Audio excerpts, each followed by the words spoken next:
This is another question that was asked in December 2019 exam for 4 marks, and it is a question of spectroscopy. So the question is very simple. It is just asked that in trans 1,2-dichloroethylene the IR active mode will be, IR inactive mode will be. हमें 4 options given है. इन 4 options में से हमें बताना है कि IR inactive mode कौन सा होगा. सो हमें अगर क्वेश्चन सॉल्व करना है तो सबसे पहले हमें ये पता होना चाहिए कि ट्रांस 1,2-डाइक्लोरोइथाइलिन का स्ट्रक्चर कैसे बनेगा. तो बहुत इजी है ये तो स्ट्रक्चर. देखो इथाइलिन मतलब C double bond C, trans dichloro तो उसके लिए हाइड्रोजन इधर, क्लोरीन इधर, because it is trans. So we will draw it like this. बन गया स्ट्रक्चर.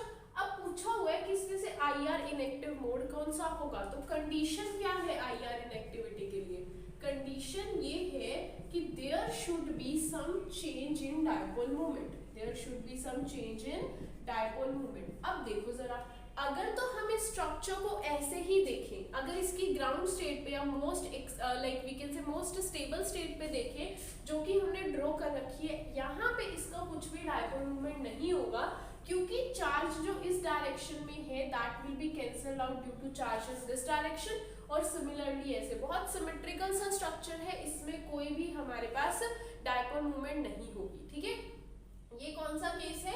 ये है ये है केस जब ये मोस्ट स्टेबल ग्राउंड स्टेट में पड़ा हुआ है. बट हमारे पास हमने क्या करनी है, हमने इसकी स्ट्रेचिंग करवानी है या इसकी बेंडिंग करवानी है.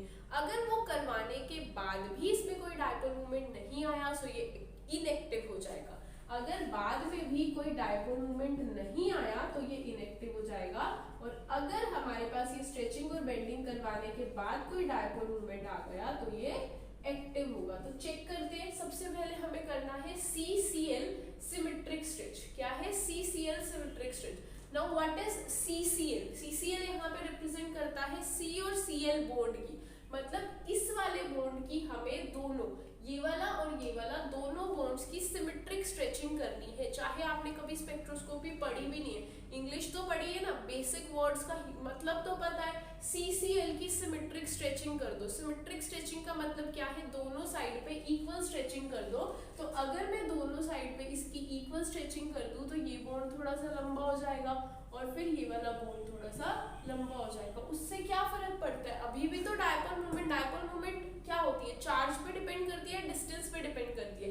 चार्ज अभी भी इन दोनों और इन दोनों के बीच में सेम है ना, क्योंकि सेम बॉन्ड है. डिस्टेंस भी सेम है, क्यों, क्योंकि हम सिमेट्रिक स्ट्रेचिंग कर रहे हैं. तो पहले या फिर अब सिमेट्रिक स्ट्रेचिंग के बाद इसमें कोई डायपोल मोमेंट जनरेट नहीं हो रही है. So this is inactive. क्यों, क्योंकि डायपोल मोमेंट जनरेट नहीं हुई तो इनएक्टिव. वैसे तो मुझे मेरा आंसर यहीं पे मिल गया कि option number A is correct. हम देख लेते हैं कि बाकी क्यों करेक्ट नहीं है. CCl asymmetric stretch.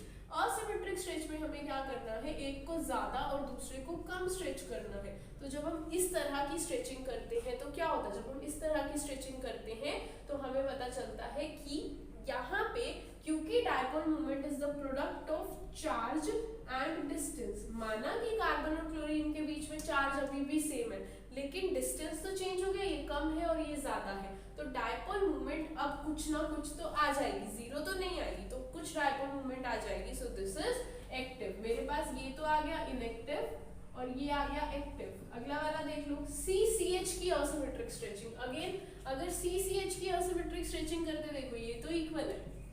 अगर हम इसकी असिमेट्रिक स्ट्रेचिंग कर देते हैं तो ये क्या होगा, हमारे पास फिर से वही सेम सीन आ जाएगा, पिछले वाला जैसा ही. तो सेम केस आ जाएगा. कैसा कि अब कोई डायपोल मोमेंट जनरेट हो जाएगा बिकॉज डिस्टेंस डिफरेंट है ना. ये छोटा है, एक को छोटा बना लो और एक को बड़ा, क्योंकि डिस्टेंस डिफरेंट है उस वजह से हमारे पास क्या होने वाला है, कुछ ना कुछ डायपोल मोमेंट जनरेट होने वाली है क्योंकि वो कैंसिल आउट नहीं हो रही. तो ये जो है हमारे पास CH असिमेट्रिक स्ट्रेचिंग वाला, दिस इज ऑल्सो एक्टिव. अब हम बात करते हैं बेंडिंग की. In phase out of the plane bending. यहाँ पे अलग अलग वर्ड्स आ रहे हैं. इन फेस का मतलब क्या है, देखो अब कौन से बॉन्ड की बेंडिंग हो रही है, CCl की. मैं आपको अगर बेंडिंग समझाऊं तो बेंडिंग ना हमारे पास, जैसे मान लो ये स्ट्रक्चर है, ऐसे बढ़ा हुआ मान लो. अब बेंड क्या होगा, वो ऐसे. स्ट्रेच क्या होता है, खींचना. बेंड क्या होता है, इस तरह से.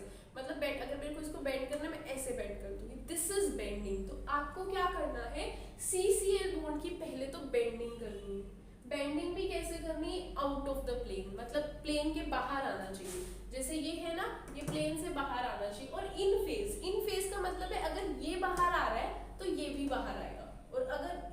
अंदर जा रहा है तो वो भी अंदर जाएगा। इन प्लेस का मतलब क्या है, दोनों के लिए सेम रहेगा। और आउट ऑफ द प्लेन मतलब प्लेन से बाहर आना चाहिए। तो आप खुद देखो स्ट्रक्चर मेरे पास कैसा बन गया, ये आ गए क्लोरीन एटम दोनों बाहर। तो अब क्लोरीन एटम की आगे तो डायपोल मोमेंट है, लेकिन इनकी डायपोल मोमेंट पीछे कैंसल आउट करने वाला तो कोई नहीं है, है ना। आगे तो इनकी डायपोल मोमेंट है, but there is no dipole moment that is equal in opposite direction, तो नहीं कैंसल आउट हो रही है।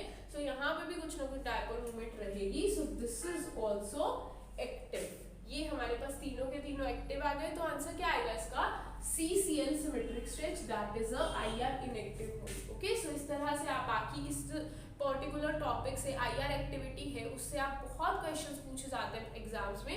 सो आप क्या कर सकते हो, बाकी प्रीवियस ईयर के क्वेश्चंस को पेपर्स उठा के उसमें से ऐसे क्वेश्चन प्रैक्टिस कर सकते हो, and I am sure you will be able to attempt all these questions that are asked about IR inactivity. Okay, so that is all for this